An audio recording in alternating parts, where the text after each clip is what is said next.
আসসালামু আলাইকুম। স্বাগতম জানাই তানভীর একাডেমির মাইক্রোসফট এক্সেলের নতুন আরেকটি ভিডিওতে। আজকের এই ভিডিওটিতে আপনাদেরকে মাইক্রোসফট এক্সেলে কিভাবে একটি পে স্লিপ তৈরি করবেন সেটা তৈরি করে দেখাবো। অলরেডি আপনারা স্ক্রিনে লক্ষ্য করতে পারতেছেন একটি পে স্লিপের স্ট্রাকচার তৈরি করা আছে। হ্যাঁ, আমরা এরকমই একটা পে স্লিপ তৈরি করব। উপরে তো আপনার প্রতিষ্ঠানের নাম, অ্যাড্রেস এবং মান্থলি পে স্লিপ, এখানে আপনি মান্থ উল্লেখ করতে পারেন, মাসও লিখতে পারেন। আর এইখানে এমপ্লয় আইডি ডেজিগনেশন যেটা লিখতে চান সেটা লিখলেন। আর বাম পাশে থাকবে ইনকামের একটা পার্ট, ডান পাশে থাকবে ডিডাকশনের একটা পার্ট। এখন নিচে আবার দেখেন এখানে ইন ওয়ার্ড কত টাকা হলো, নিচে সিগনেচার থাকবে। আমরা যদি জাস্ট এখানে এমপ্লয় আইডিটা চেঞ্জ করি, অটোমেটিক আমার সব চেঞ্জ হয়ে যাবে। এরকমও আমরা এইগুলোকে ডাইনামিক করব। তা আজকের ভিডিওটিতে শুধু এই স্ট্রাকচারটা তৈরি করা শিখবো, যে এটা কিভাবে তৈরি করলাম। যেমন আমি যদি দেখেন এখানে স্যালারির অ্যামাউন্টটা যদি 90,000 করে দিই, নিচে একটু দেখবেন যে আমার সবকিছু কিন্তু অটোমেটিক পরিবর্তন হয়ে গেল। আগে ছিল কত আর এখন আছে কত। স্ট্রাকচারটা আজকে তৈরি করব।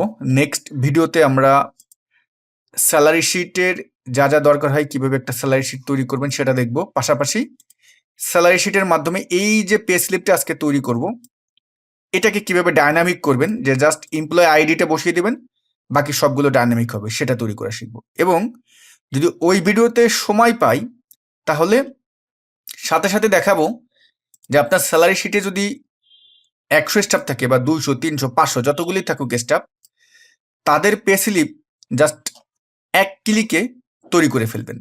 অর্থাৎ একটা স্ট্রাকচার তৈরি করা থাকবে, একটা ফরম্যাট তৈরি করা থাকবে, সেই ফরম্যাটের ভিতরে যদি 1000 স্টাফ থাকে, জাস্ট 1 থেকে 2 মিনিটের ভিতরে প্রত্যেকের পে স্লিপ আপনি তৈরি করে ফেলতে পারবেন। এটাও দেখব। তো বন্ধুরা, আমরা আমাদের ভিডিওর মূল পার্টে চলে যাব। তো মূল পার্টে চলে যাওয়ার আগে আপনাদেরকে একটি অ্যানাউন্সমেন্ট দিচ্ছি। আমাদের Microsoft office basic to advance online live কোর্সের 18তম ব্যাচের ভর্তি কিন্তু একদম শেষের দিকে, হাতে আর অল্প কয়টি দিন বাকি আছে। যারা ভর্তি হতে চান, এই ভিডিওর ডেসক্রিপশন বক্সে দেখবেন আমাদের কোর্সের লিঙ্ক থাকবে। সেই লিঙ্কে ক্লিক করলে আমাদের কোর্স সম্পর্কে যাবতীয় সকল ইনফরমেশন পেয়ে যাবেন। অথবা স্ক্রিনে যে নাম্বার দেখতে পারতেছেন, এই নাম্বার দুটিতে প্রথম যে নাম্বারটি আছে সেই নাম্বারটিতে মোবাইলে SMS করলে আমরা আপনাকে ফিরতি SMS এ কোর্সের আপডেটটা দিয়ে দেব। আর দ্বিতীয় যে নাম্বারটি আছে সেটা হলো আমাদের হোয়াটসঅ্যাপ নাম্বার। ওই নাম্বারটিতে হোয়াটসঅ্যাপে আপনি যদি মেসেজ করেন তাহলে আমরা আপনাকে ফিরতি টেক্সটে আমাদের কোর্স সম্পর্কে ইনফরমেশন দিয়ে দেব।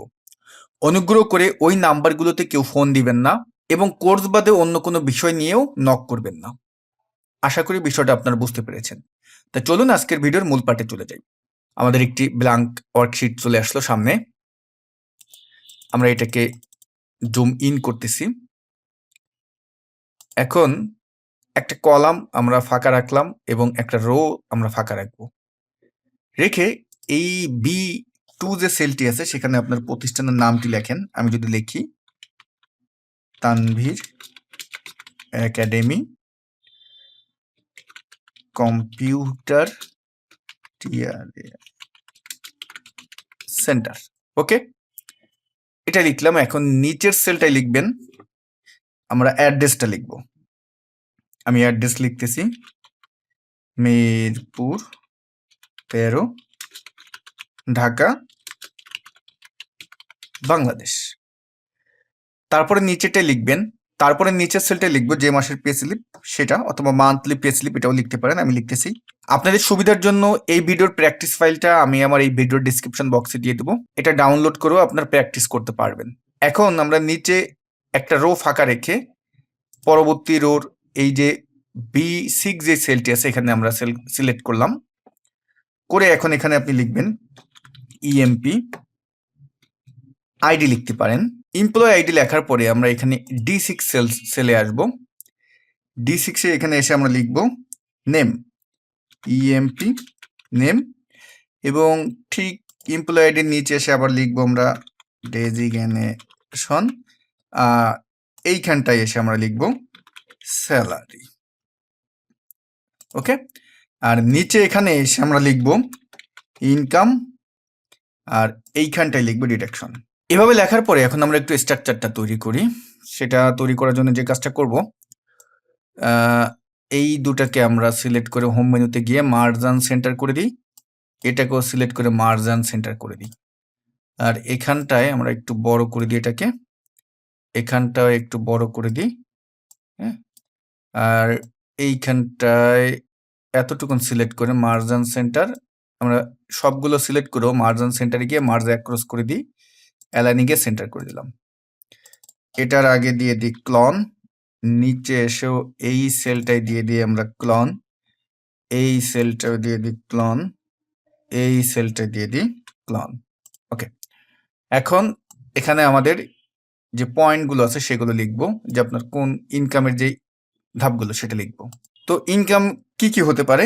Basic salary, house rent, medical, তারপর কনভেন্স এবং গ্রোস পে, এই কয়টা লিখলাম। আমরা এটাকে একটু বড় করে দিই, আর এখানে আমরা ফুল এগুলো সিলেক্ট করে বর্ডারে গিয়ে অল বর্ডার করে দিই। ক্লিয়ার? আর ডিডাকশনটা আপনার কি কি হবে সেটা এখন লিখবো। তা এটা হতে পারে আমরা দিলাম যে পিএফ, ট্যাক্স, লোন থাকলে এবং আদার্স কিছু, আর এবং টোটাল ডিডাকশন। ওকে, আমরা এখন এভাবে লেখার পরে নিচে আমরা সিগনেচারের অপশনটা আনবো। নিচে এইখানে সিগনেচার রাখতে চাচ্ছেন, এখানে আমরা লিখি যে সিগনেচার সিগনেচার অফ ইএমপি, এবং এইখানটায় আমরা লিখতে পারি যে সিগনেচার অফ এইচআর, বা যেটা দেখেন লিখলাম। লিখে সিলেক্ট করে মার্জান সেন্টার, এটাকে আমরা এতটুকুনি রাখি। ওকে, আমরা এই সিগনেচার এইচআর এটাকে আমরা মার্জান সেন্টারটা উঠিয়ে দিয়ে এটাকে কন্ট্রোল এক্স দিয়ে আমরা এই সেলটা নিয়ে আসি, এখানে রাখি। কারণ এখানে আমরা একটু ঘরটা বড় করে দিই, মানে এই কলামের উইডটা একটু বড় করে দিলাম, কারণ এমপ্লয়ের নামটা তো আমার একটু বড় হবে, সুতরাং এখানে আমার অটোমেটিক থাকবে স্যালারি। ওকে, ডান। এমপ্লয় আইডিটা একটু বড় করে দিই, ডেজিগনেশনটাও বড় থাকবে, এভাবে থাকলো। আর উপরে যদি যাই, আমাদের স্ট্রাকচারটা এমন হলো, এটাকে আমরা বোল্ড করি, বড় করে দেন, এটাকে এমন রাখেন। মান্থলি পেটা বোল্ড করে একটু বড় করে দিই, আর এইগুলোকে সিলেক্ট করে আমরা সব ঠিক আছে, পারফেক্ট, যেখানে আছে অ্যালাইন যেভাবে আছে তেমনই রাখলাম। এমপ্লয় আইডিটা বোল্ড, এটাও বোল্ড, আর ইনকাম এবং ডিডাকশন এই দুটাকে আমরা একটা ফিল কালার দিয়ে দিই। সেটা কি আপনার যেটা পছন্দ হবে সেরকম একটা ফিল কালার দিয়ে দিলাম। ক্লিয়ার? তারপরে এই সিগনেচার অফ, এখানে উপরে আমরা এই সেলটা সিলেক্ট করে এই বর্ডারে গিয়ে আমরা যেটা করে দেব, টপ বর্ডার করে দেবেন। এখানেও এটাকে সিলেক্ট করে টপ বর্ডার, অ্যালাইন করে দেন সেন্টার, এটাকেও অ্যালাইন করে দেন সেন্টার। আচ্ছা, এখন যদি আমরা কন্ট্রোল পি দিই, আমরা যদি যাই দেখি যে আমাদের এমন হয়েছে। হ্যাঁ, সুন্দর হয়েছে, খারাপ হয়নি, একটা ভালোই পে স্লিপ তৈরি হয়েছে। আমরা এখানে এখন যে সমস্যাটা আছে, সিগনেচারের উপরে অপশনটা তো আরো বেশি লাগবে। আমরা এই দুইটা রো সিলেক্ট করে আমরা এখান থেকে ইনসার্ট করে দিই, আরো ইনসার্ট করেন, তাহলে আরো নিচে চলে আসলো। ওকে, এখন যদি আমরা এখানে লিখি, ধরেন এখানে আমি লিখলাম তানভীর রহমান, দিলাম। আমরা এখান থেকে কলাম উইডটা বাড়িয়ে দিলাম, সরি এমপ্লয় আইডি লিখবো, আমরা লিখলাম। এখানে একটা সমস্যা কিন্তু দেখেন রয়ে গেছে, সেটা হলো যে আপনি ডাইরেক্ট এখানে কিন্তু লিখতে পারতেছেন না, এখানে এডিট করে তারপর লিখতে হচ্ছে। তা এখানে আমরা একটা ট্রিক খাটাতে পারি। ট্রিকটা কি? কলমের জন্য একটা কলাম বৃদ্ধি করি। তা দেখেন কিভাবে করব। আমরা এখানে ইনসার্ট দিয়ে দিলাম, আর এইটাকে ধরে ছোট্ট করে এতটুকু নিয়ে আসেন। ক্লিয়ার? আর এইখানটায়ও, এখানে গিয়েও আমরা এটাকে সিলেক্ট করে ইনসার্ট করে দিই, সমস্যা নেই। আমরা এটাকেও ধরে এখানে আনি, আর এই কলমগুলো আমরা ডিলিট করে দিই, কলনগুলো ডিলিট করে দিই, এখানে কলন দেন, কলন এখানেও যান। এভাবে কেন করলাম, এটার নেক্সট ভিডিওতে এটা সুবিধাটা আপনারা দেখতে পাবেন। এখনই আপনি দেখতে পারবেন, এখনই যদি আমরা লিখি তাহলে বোঝা যাবে, কিন্তু এখানে দেখেন আমাদের এমন দেখাচ্ছে। এটা আমরা ক্লিয়ার করে ফেলাই, এটা কোনো সমস্যা হবে না। এই দুটা সিলেক্ট করেন, এই যে এই দুটা সিলেক্ট করে আমরা চলে যাব বর্ডারে, নো বর্ডার করে দিই, এবং এখানে গিয়ে আউটসাইড বর্ডার করে দেন। ঠিক এই একই ফরম্যাটটা আমরা এই ফরম্যাট পেইন্টারে ক্লিক করে সব জায়গায় দিয়ে দিই। দেখেন সব জায়গায় দিয়ে দিলাম, হয়ে গেল। আবার চাইলে আপনি এখানেও দিয়ে দেন, এই যে ফরম্যাট পেইন্টারে ক্লিক করে সব জায়গায় দিয়ে দিলাম। ক্লিয়ার? ফরম্যাট পেইন্টটা উঠিয়ে দিলাম। এখন যদি আমরা যাই, দেখেন কন্ট্রোল পি, বুঝতে পারবে না কিন্তু কেউ, কিন্তু সুবিধা একটু দেখি যে এখানে যদি আমি এখন লিখি যে এমপ্লয় আইডি যেমন 1000, এক, নাম লিখলেন তানভীর রহমান, ডেজিগনেশন লিখলেন যে FOUND এর ফাউন্ডার অ্যান্ড ইনস্ট্রাক্টর। ইনস্ট্রাক্টর লিখলাম, এটাকে আমরা বাড়িয়ে দিই। আর স্যালারি যদি লিখি যে ৮০,০০০, দেখেন ৮০,০০০। ওকে, এগুলোর প্রত্যেকটা হোমে গিয়ে অ্যালাইন করে দেন এভাবে। আমরা এটারও অ্যালাইন করে দিলাম আমরা রাইট। এখানে আপনি এভাবে কমা দিয়ে দিই আমরা। ক্লিয়ার? এখন এখান থেকে বেসিক স্যালারি কি আনবেন? বেসিক স্যালারি কত হবে? যেহেতু আমাদের স্যালারি হলো ৮০,০০০, তাহলে এখান থেকে বেসিক স্যালারিটা আমরা কত করব?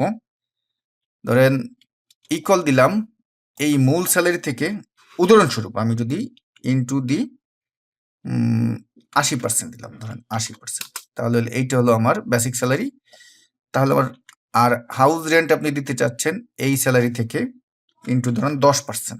আমি উদাহরণস্বরূপ দিলাম, কিন্তু এটাই যে হবে সেটা কিন্তু না। আমরা মেডিকেল এটা দিলাম, এখান থেকে বাকি 10% দিয়ে দিলাম, তাহলে ১০০% হয়ে গেল, তাই না? ১০০% দিয়ে দিলাম। আবার আপনার যদি কোনো টিএডি বা কনভেন্স এই টাইপের কিছু থাকে, সেটা হতে পারে আপনার বিল সাপেক্ষে। ধরুন আমার হয়েছে এটা হলো যে মূল যে স্যালারিটা থাকবে সেই স্যালারি থেকে কোম্পানি অনেক সময় দিয়ে থাকে যে সেটা 20% দিয়ে থাকে, এমন হতে পারে। ইকুয়াল মূল স্যালারি থেকে আমি যদি ইনটু দিই 20%, দেখেন চলে আসছে, সরি 20% দিব, 20%। ওকে, এখন গ্রোস পে এইগুলো হলো টোটাল মিলে হবে। তাহলে আমরা যদি সাম করি, সাম করে এই টোটালটা এন্টার দিয়ে দিলাম, হয়ে গেল। এবং এখন ডিডাকশন যেগুলো করবে, যদি আপনার কোনো পিএফ থাকে, পিএফটা কত থাকতে পারে? যেমন আমার বেসিক স্যালারি থেকে, এটা ধরেন ইকুয়াল দিলাম বেসিক স্যালারি থেকে ইন্টু 2% যদি হয়, উদাহরণস্বরূপ 2% দিলাম। ট্যাক্স যদি হয় কত ট্যাক্স, সেটাও ধরেন বেসিক স্যালারি থেকে ইন্টু, আমি উদাহরণস্বরূপ দিলাম, এটা বিভিন্ন জায়গায় বিভিন্ন ধরনের হবে, আমি উদাহরণস্বরূপ সবই টানতেছি। ধরেন আমি এটা যদি 3% দিই, কথার কথা। তারপর যদি আপনার কোনো লোন থাকে, লোনের কিস্তি যদি থাকে, সেটা যদি ৫,০০০ টাকা থাকে, এবং আদার্স যদি কিছু থাকে, আদার্স উদাহরণস্বরূপ ধরেন আমার থাকলো ২,০০০ টাকা, কারণ নাও থাকতে পারে। আমরা এগুলো সব সিলেক্ট করে আমরা এটাকে কমা দিয়ে দিই। ওকে, এখন টোটাল ডিডাকশন কত হবে? তাহলে এই টোটালটা আমরা যেটা করব, ইকুয়াল দিয়ে আমরা সাম, SUM সাম দিলাম, সাম দিয়ে এইভাবে আমরা আনলাম। এখন হলো ১০,০৯০ টাকা। ১০,০৯০ টাকা হলে এই মুহূর্তে আপনাকে তাহলে কত দিবে? নেট পেটা আমরা এখন বের করব। তাহলে এইখানে আমরা মার্জিন সেন্টার করলাম, এখানে NET নেট পে, এবং এইখানটায় যদি আমরা মার্জিন সেন্টার করে দিয়ে এই দুটাকে সিলেক্ট করে একটা ফিল কালার দিয়ে দিতে পারেন আপনি, দিয়ে দিলাম, এবং আমরা এখানে বর্ডার দিয়ে দিলাম। আর এইখানে equal to gross pay minus total deduction, inter দিয়ে দিলাম। দেখেন আমাদের এইটা হবে, আমরা এটাকে এখানে নিয়ে আসি। ওকে, তো এই দুটাকে সিলেক্ট করে আমরা বোল্ড করে দিই। তাহলে কি হলো? নেট পে ৮৫,৮০০ টাকা। এটাকে যদি আবার ওয়ার্ডে কনভার্ট করতে চান, যেমন এখানে যদি লিখি যে ইন ওয়ার্ড, অর্থাৎ কথায় ইন ওয়ার্ড আমরা লিখলাম, আমরা কলমটা দিব এইখানটায় দিব, দিয়ে আর এতটুকুনের ভিতরে যদি আপনি ইন ওয়ার্ড লিখতে চান, মার্জিন সেন্টার করে দিই, এটাকেও মার্জিন সেন্টার করে দিই, এটাকেও মার্জিন সেন্টার করে দিই, আর এইটাকে সিলেক্ট করে সেন্টার করে দিলাম। এখন এইখানে, তা এখানে আপনি ইন ওয়ার্ড লিখবেন। তা ইন ওয়ার্ডটা কিভাবে করবো? আমাদের একটা অ্যাডেন্স আছে, আমি একটু অ্যাডেন্সটা অ্যাড করে নিই। যারা আমাদের এক্সেলের মাইক্রোসফট অফিসের পেইড স্টুডেন্ট, তাদের জন্য আমরা এই অ্যাডেনগুলো প্রোভাইড করে থাকি। অ্যাডেনগুলো অনেক সুবিধা করে, সেটা হলো যে লাইক ফর্মুলার মতো কাজ করবে। আমরা অনেকেই আছে যে কোডগুলো ভিবিএ কোড হিসেবে ব্যবহার করি, এবং সেটাকে আবার সেভ অ্যাজ টাইপে গিয়ে অন্যভাবে সেভ করতে হয়। তো এটা একটা অনেকটা বিরক্তিকর বিষয় যে সেভ অ্যাজ টাইপে গিয়ে কেন আমরা এইভাবে সেভ করবো। এখন দেখেন CON, এই যে চলে আসছে CONV, convert currency to English, এটা দিয়ে আমরা এইখানটায় সিলেক্ট করে এন্টার দিলাম, আমার কিন্তু সুন্দরভাবে চলে আসলো। দেখেন ক্লিয়ার? আমরা নিচে এটাকে আরো নিচে নিয়ে আসি, আরো নিচে নিয়ে আসি, ডান। আমরা একটু জুম আউট করে দিই। এখন দেখেন আমাদের তানভীর একাডেমি পে স্লিপ তৈরি করা শেষ। আমরা যে কাজটা করব, ভি মেনু থেকে গ্রিড লাইনটা উঠিয়ে দিই। এখন চাইলে আপনি হেডিংটা উঠিয়ে দিতে পারেন, এমন থাকলো। আমরা যে কাজটি করব, এতটুকুন সিলেক্ট করে পেজ লেআউটে গিয়ে প্রিন্টে গিয়ে এটাকে সেট প্রিন্ট এরিয়া করে দিই। তাহলে এখন যেটা হলো যে দেখেন, কন্ট্রোল পিতে যদি আমি যাই, আমার এতটুকুনে দেখাবে। এখান থেকে পেজ সেটআপে যাবেন, মার্জিনে গিয়ে করে দিবেন হরিজন্টাল, ওকে দিয়ে দিলাম। তাহলে এখন সেন্টারে আছে। চাইলে এখান থেকে কোনটাকে বড় করবেন, ছোট করবেন, সবই সুন্দরভাবে করতে পারবেন। এখানটায় যদি চান যে এতটুকুন সিলেক্ট করে এখানে একটা বর্ডার দিতে চাচ্ছেন, সেটাও দিতে পারবেন। আবার এইখানে সিলেক্ট করে যদি বর্ডার দিতে চান, সেটাও দিতে পারবেন, যেভাবে চান। তো এখানে একটা সমস্যা কিন্তু দেখতে পাচ্ছি যে এই ইন ওয়ার্ডের এখানে আমাদের এই কোলনটা বর্ডারের ভিতরে চলে আসছে। আমরা হোমে যাই, সিলেক্ট করে এখান থেকে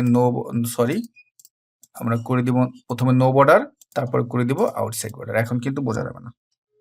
বা আপনি কোলন রাখতেও পারেন, নাও রাখতে পারেন। আমরা কন্ট্রোল পি দিলাম, ইনওয়ার্ড, ক্লিয়ার। অথবা আমরা এখানে বর্ডারই রাখবো না, যদি আমরা করে দিই নো বর্ডার, তাতেও কিন্তু ভালো লাগে। দেখেন কন্ট্রোল পি, ওকে, ইনওয়ার্ড। তো এটা একটা আমরা পে স্লিপ তৈরি করলাম, যে কিভাবে আপনি পে স্লিপ মাইক্রোসফট এক্সেলে তৈরি করবেন। খুবই সহজ একটা ধাপ। বন্ধুরা, যদি এই ভিডিওটি আপনার ভালো লেগে থাকে, এখনই একটা লাইক দিবেন, আপনার মূল্যবান মতামতটি জানাতে ভুলবেন না। সবাই ভালো থাকবেন, আল্লাহ হাফেজ।